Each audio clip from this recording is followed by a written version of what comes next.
Hi, friends. It's Miss Beckey back for the new year. It's after winter break, and we will be continuing our Frog and Toad Together adventure with the next chapter, which I think is chapter 4.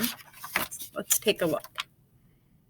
Yes, chapter 4, and it is called Dragons and Giants. Frog and Toad were reading a book together. The people in this book are brave, said Toad. They fight dragons and giants, and they are never afraid. I wonder if we are brave, said Frog. Frog and Toad looked into a mirror. We look brave, said Frog. Yes, but are we? Asked Toad.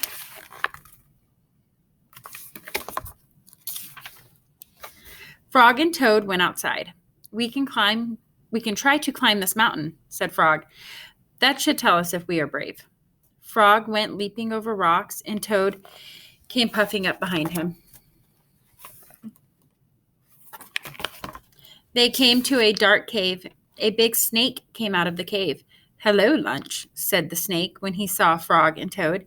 He opened his wide mouth. Frog and Toad jumped away. Toad was shaking. I am not afraid, he cried.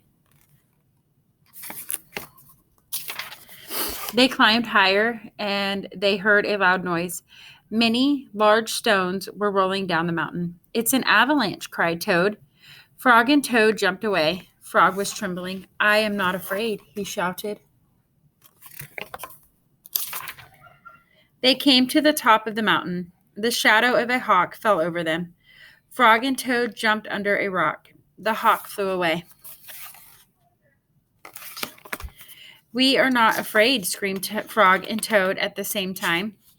Then they ran down the mountain very fast. They ran past the place where they saw the avalanche. They ran past the place where they saw the snake. They ran all the way to Toad's house. See them running?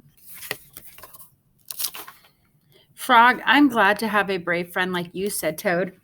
He jumped into the bed and pulled the covers over his head. And I'm happy to know a brave person like you, Toad, said Frog. He jumped into the closet and shut the door. Toad stayed in the bed, and Frog stayed in the closet. They stayed there for a long time, just feeling brave together. The end. We'll continue with the chapter 5, which I believe is the last chapter of this book, next week. I hope you've had a fun time adventuring with Frog and Toad with me, and I will see you later.